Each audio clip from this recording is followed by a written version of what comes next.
कल जो सिलेबस समझाया था, ये चैप्टर्स, पहला चैप्टर अपना चल रहा है, इस पहले चैप्टर के बारे में आप धीरे धीरे आज अपन पढ़ेंगे। तो आगे का जो क्लास शेड्यूल है वो आपको समझा ही रखा है कि भाई धीरे धीरे इन सभी टॉपिकों पर अपन चर्चा करेंगे, और सभी टॉपिकों पर ये लगभग 18 से 20 टॉपिक हैं जो धीरे धीरे अपन ने एक टॉपिक शुरुआत किया है।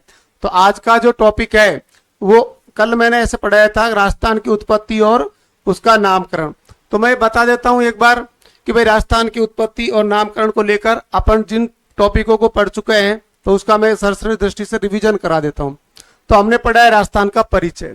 राजस्थान के परिचय में सबसे पहले अपन ने पढ़ा था राजपूताना, इसके बाद राजस्थानी आदित्य, इसके बाद राजस्थान। यानी ये राजस्थान के प्राचीन नाम है, और राजस्थान कहाँ से शुरुआत हुई, उनके क्या क्या नाम रहे, इसके बारे में इसमें लिखा गया है। तो पहला शब्द आया राजपूताना। राजपूताना मैंने बताया था भाई सन 1800 में जॉर्ज थॉमस द्वारा दिया गया था, और इस बात के जो प्रमाण है वो विलियम फ्रैंकलिन द्वारा प्रकाशित पुस्तक में मिलता है, और उनकी पुस्तक एक प्रकाशित होती है 1805 में, तो वो है आपके the military memoirs of George Thomas. इसके बाद अपन ने ये राजस्थानी आदित्य शब्द के बारे में पढ़ा। राजस्थानी आदित्य शब्द राजस्थान का सबसे प्राचीनतम शब्द है, यानी राजस्थान का सबसे पुराना नाम, सबसे प्राचीन ऐतिहासिक नाम यदि देखें तो वो जो नाम होता है वो राजस्थानी आदित्य होता है। ये 625 ईस्वी पूर्व का था, और इसी में यदि विक्रम संवत से ऑप्शन आता है तो 57 वर्ष जोड़ लेंगे। दोस्तों विक्रम संवत से और ईस्वी सन आता है जब तो माइनस कर देते हैं, और ईस्वी से विक्रम संवत निकालते हैं तो जोड़ लेते हैं। तो याद रहे वहां ऑप्शन में यदि 625 ईस्वी दे रखा है जब तो ईस्वी सन है, और विक्रम संवत दे रखा है तो 682 उसका राइट आंसर है।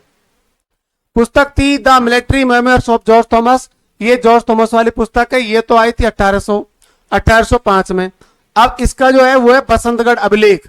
बसंतगढ़ अभिलेख सिरोही में, बसंतगढ़ अभिलेख सिरोही में अपने यहाँ का जो नाम है वो मिलता है राजस्थानी आदित्य। यहाँ पर खीमल माता का मंदिर, जिसको आप छेमकरी माता के मंदिर के नाम से भी जानते हैं, तो यहाँ ये पढ़ा। इसके बाद अपन ने पढ़ा कि राजस्थान शब्द है वो किस किसने दिया। तो राजस्थान शब्द के बारे में जो जानकारी देने वाले व्यक्ति हैं, सबसे पहले इसके प्रमाण मिलते हैं मुनोट नैन्सी की ख्यात में। तो मुनोट नैन्सी की ख्यात में राजस्थान शब्द की जानकारी मिलती है। फिर मैंने बताया कि वीरवाण, इनका जो राजरूपक ग्रंथ है इसमें भी राजस्थान की जानकारी मिलती है। और तीसरा मैंने बताया colonel James Tod. Colonel James Tod के बारे में अपन ने बहुत डिटेल में पढ़ा था। तो कर्नल जेम्स टॉड ने 1829 में लंदन से एक पुस्तक प्रकाशित की थी जिसका नाम था the annals and antiquities of Rajasthan. इसमें भी राजस्थान शब्द का वर्णन मिलता है। इसी पुस्तक का दूसरा नाम बताया, जो आपने central and western Rajput state of India पढ़ी, तो ये कर्नल टॉड के द्वारा पुस्तक थी, उसी का दूसरा नाम है। तो यहाँ ध्यान रहे कि भाई राजस्थान शब्द के बारे में जानकारी कहाँ से प्राप्त हो रही है। तो एक तो मुनोत नैन्सी द्वारा रचित मुनोत नैन्सी ख्यात से मिलता है, एक वीरवान द्वारा रचित राजरूपक से जानकारी मिलती है। कर्नल टॉड का जो इतिहास है जिसको आप कहते हैं annals and antiquities of Rajasthan, यहां से भी इस राजस्थान शब्द के बारे में जानकारी मिलती है। अब ये इसी का रिपीटेशन है शॉर्ट में। जैसे आपको बताया कि the annals and antiquities of Rajasthan, central western Rajput state of India, ये एक ही पुस्तक है, इसके दो नाम है। इसमें राजस्थान शब्द के बारे में जानकारी मिली। तो ये 1829 में पब्लिश होती है, कर्नल जेम्स टॉड द्वारा प्रकाशित की जाती है। कर्नल जेम्स टॉड को घोड़े वाले बाबा के नाम से भी जानते हैं। पहली बार कर्नल जेम्स टॉड ने राजस्थानी इतिहास को अंग्रेजी भाषा में प्रकाशित कराया। बाद में इसका हिंदी में अनुवाद करने वाले व्यक्ति हैं गौरी शंकर हीराचंद ओझा। गौरी शंकर हीराचंद ओझा राजस्थान के पहले इतिहासकार हैं जिन्होंने इस राजस्थानी इतिहास को हिंदी में परिभाषित किया है, यानी हिंदी में इनका अनुवाद किया है। इसके बाद ये पढ़ाया था पश्चिम भारत की यात्राएं। कर्नल टॉड की मृत्यु के बाद, जब उनका निधन हो गया, उनकी मृत्यु हो गई, उसके बाद में उनकी पत्नी उनके बारे में एक पुस्तक पब्लिश करवाती है। उस पुस्तक का नाम है the travels of western India, यानी पश्चिम भारत की यात्राएं। तो इसके बारे में कल अपन ने डिटेल से बताया। ये थी आपकी पश्चिम भारत की यात्रा। फिर अपन ये चल रहा था संवैधानिक दर्जा। संवैधानिक दर्जा क्या मिला भाई? 26 जनवरी 1950 को राजस्थान को संवैधानिक दर्जा दिया गया था। तो आर्टिकल 1 में आपको मैंने बता रखा है, आर्टिकल 1 भारतीय संविधान का अनुच्छेद 1 इस बात की पुष्टि करता है कि भारत के सभी राज्य और उसके संघ क्षेत्र या राज्य क्षेत्र का इसमें वर्णन मिलता है। तो अनुच्छेद 1 में ऐसा लिखा हुआ है कि भारत एक राज्यों का संघ होगा, भारत जो कि इंडिया है। India is a union of states, India that also Bharat. इसका मतलब यह है कि इस आर्टिकल में राज्य क्षेत्र यानी हमारे देश के जितने भी राज्य है उसके संघ क्षेत्र है उनके बारे में जानकारी मिलती है, उनकी लिस्ट है बकायदा। तो अपना राजस्थान का नाम भी इसमें जुड़ा हुआ है। तो इसकी जो तारीख है वो ये मानी जाती है 26 जनवरी 1950। अब 26 जनवरी 1950 ही क्यों है? 26 जनवरी 1950 को हमारे देश का संविधान लागू होता है। मैंने कल कहा था आपको कि डॉक्टर राजेंद्र प्रसाद भारत के पहले राष्ट्रपति थे जिन्होंने संविधान लागू करते समय यह घोषणा की थी कि भारत आज से गणराज्य होगा, यानी एक राज्यों का संघ होगा। इसलिए 26 जनवरी 1950 से ही राजस्थान को संवैधानिक दर्जा मिल जाता है। तो अपना ये चल रहा था। इसके बाद अपन यहाँ पढ़ेंगे। अब इसकी थोड़ी सी बैकग्राउंड है, वो मैं पीछे की जो थोड़ी बहुत काल बात बच गई थी वो पूरी कर देता हूं। तो देखो दोस्तों, ये तो था रिवीजन, मैं जल्दी जल्दी आपसे बोल गया। एक बार मैं फिर रिपीट कर देता हूं। अपन पढ़ रहे हैं राजस्थान का नामकरण, राजस्थान की उत्पत्ति के बारे में पढ़ेंगे, निर्माण कैसे हुआ उसके बारे में आज पढ़ेंगे। पहला ही टॉपिक है, हमने ये पहले पढ़ा नामकरण। तो सबसे पहले राजस्थान को पढ़ने के उद्देश्य से भाई क्या क्या इसके नाम रह लिए उसके बारे में आपको बता देता हूं। तो एक नाम तो हमने पढ़ा है राजपूताना। राजपूताना जॉर्ज थॉमस के द्वारा दिया गया नाम है जो 1800 में देते हैं।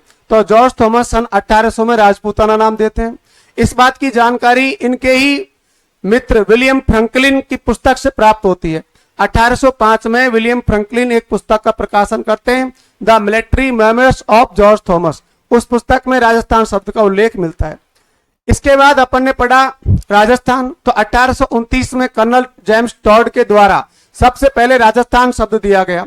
अब राजस्थान शब्द की जानकारी हमें इनकी पुस्तक the annals and antiquities of Rajasthan, इस पुस्तक से प्राप्त होती है। इसी पुस्तक का दूसरा नाम हमने ये पढ़ा कि the central and western Rajput state of India, ये इसी का दूसरा नाम हो गया।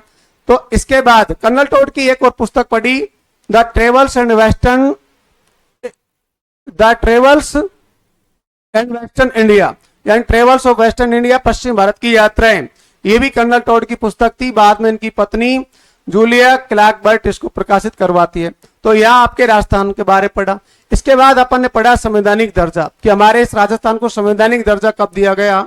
तो संविधान निर्माण होने के साथ साथ में ये संविधान का विकास चल रहा था, उसी समय अपने राज्य निर्माण की प्रक्रिया चल रहा था। आपको ध्यान होगा कि 18 मार्च 1948 को राजस्थान का पहला चरण बना था मत संघ। अब इस मत संघ से लेकर और 1 नवंबर 1956 तक, 1 नवंबर 1956 तक आपके ये 7 चरण चलते हैं। तो यहां पर ये दूसरा आता है राजस्थान संघ। तो यहां इस शब्द का प्रयोग किया गया है। तो एकीकरण का पहला चरण और एकीकरण का दूसरा चरण, और अपन पढ़ेंगे एकीकरण के 7 चरण। 7वें चरण की बात आएगी तो वो 1 नवंबर 1956 को, 1 नवंबर 1956 को राजस्थान, जो आज अपना राजस्थान दिखाई देता है, वैसा की वैसा राजस्थान 1 नवंबर 1956 को बनकर तैयार हुआ। इसलिए 1 नवंबर को राजस्थान का स्थापना दिवस कहा जाता है। कल मैंने आपको बताया कि 1 नवंबर 1956 को 7वां संविधान संशोधन पास होता है। 7वें संविधान संशोधन के तहत इससे ए श्रेणी, बी श्रेणी, डी श्रेणी, ये पहले 4 श्रेणियां होती थी पूरे भारत में। तो अंग्रेजों के द्वारा बनाए गए ये 4 श्रेणियों को समाप्त किया गया था और पूरे इसमें से केवल 2 ही रखे, राज्य और केंद्र शासित प्रदेश। तो ये चारों श्रेणियों को समाप्त करके राज्य और केंद्र शासित प्रदेश रखे। उन राज्य और केंद्र शासित प्रदेशों में अपन ने देखा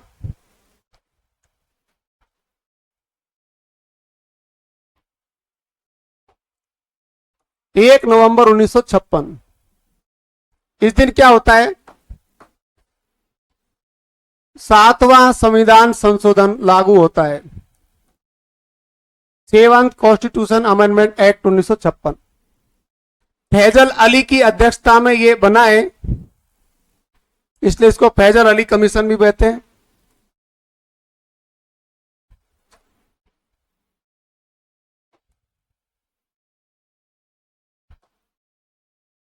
या इसे राज्य पुनर्गठन आयोग भी कह सकते हैं।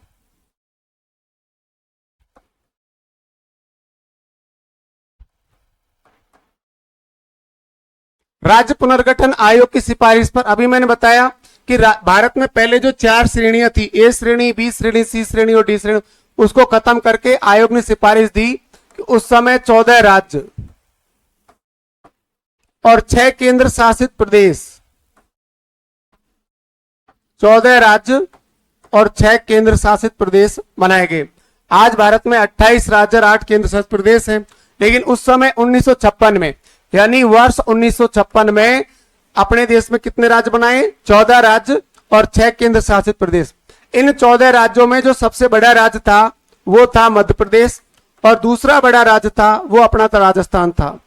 तो मध्य प्रदेश भारत का 1956 में एकीकरण पूर्ण होता है, उस समय सबसे बड़ा राज्य बना, और राजस्थान उस समय का दूसरा बड़ा राज्य होता था। तो यह 1956 तक की बात है। इसके बाद हमने देखेंगे कि एकीकरण का जो चरण चल रहा है, तो ये 7वां संविधान संशोधन जब पास होता है तो इसमें अपने यहाँ काफी सारे परिवर्तन होता है। जैसे आपने पढ़ा होगा कि इसी दिन से राजस्थान का जो पहले राज्य प्रमुख का पद होता था, तो राज्य प्रमुख का पद समाप्त किया गया था। तो राज्य प्रमुख का पद समाप्त करके और यहाँ पर गवर्नर का पद यानी राज्यपाल का पद लागू कर दिया, और हमारे यहाँ पर सरदार गुरुमुख निहाल सिंह राजस्थान के पहले राज्यपाल बनाए गए। तो वो 1956 में इसी 7वें संविधान संशोधन से पास किया था। ऐसे ये कुछ बड़ा परिवर्तन करते हैं। तो ये 7वां संविधान संशोधन में ही अपन ने लास्ट के दिन जिस समय एकीकरण का ये था, तो अजमेर मेरवाड़ा हिस्सा मिलाया था, और अजमेर मेरवाड़ा हिस्सा एकीकरण के अंतिम या 7वें चरण में मिला दिया गया। उस दिन राजस्थान पूर्ण हो गया, और पूर्ण राजस्थान की स्थापना 1 नवंबर 1956 को होती है, जैसा कि आपको मानचित्र दिखता है। इसलिए अपन कहते हैं कि 1 नवंबर 1956 को राजस्थान स्थापना दिवस मनाया जाता है। यानी कि राजस्थान का जो स्थापना दिवस है वो तो है 1 नवंबर 1956 के आधार पर, और जो राजस्थान दिवस है वो है 30 मार्च 1949 के आधार पर। तो ये 2 तारीखें हमेशा याद रखनी है। एक तो अपन को पढ़ना है राजस्थान दिवस। तो राजस्थान दिवस क्या है, इसका क्या इतिहास है? तो राजस्थान दिवस आता है 30 मार्च को, 30 मार्च 1949 को। इस दिन क्या होता है? जयपुर को राजधानी घोषित कर दिया जाता है, हीरालाल शास्त्री को मुख्यमंत्री बना दिया जाता है। अब राजस्थान की राजधानी हो गई जयपुर, और राजस्थान के मुख्यमंत्री बना दिए गए हीरालाल शास्त्री। आपने पहले पढ़ा होगा राजस्थान के प्रथम मनोनीत मुख्यमंत्री रहे हीरालाल शास्त्री। और इसी दिन ये 4 बड़ी रियासतों का विलय किया गया, जिनमें जयपुर, जोधपुर, जैसलमेर और बीकानेर, ये 4 बड़ी रियासतों का विलय करके और राजस्थान बना दिया। इसलिए ये राजस्थान का स्थापना वो राजस्थान दिवस कहलाता है। तो अपन 30 मार्च को राजस्थान दिवस मनाते हैं।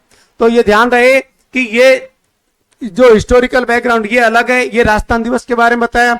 30 मार्च 1949 को राजस्थान के एकीकरण का 4था चरण है। तो एकीकरण के 4थे चरण में जयपुर, जोधपुर, जैसलमेर और बीकानेर जैसी 4 बड़ी रियासतें शामिल की गई। इन 4 बड़ी रियासतों को शामिल करके जयपुर को हमने क्या बना दिया? राजधानी बना दिया। और यहाँ के पहले मुख्यमंत्री का मनोनयन कर लिया, तो ये हीरालाल शास्त्री पहले मुख्यमंत्री बना दिए गए। अब हीरालाल शास्त्री बना दिए, इस दिन ये राजस्थान निर्माण होता है। तो ये भी एक प्रकार से प्रश्न, यूनिक क्वेश्चन होता है। 30 मार्च बहुत बार परीक्षा पूछा जाता है, तो ध्यान रहे। अब आपके सामने 2 तारीखें हो गई, 30 मार्च 1949 राजस्थान दिवस और 1 नवंबर 1956 राजस्थान स्थापना दिवस। ये थोड़ा ध्यान रखेंगे कि ये 30 मार्च है और ये 1 नवंबर है।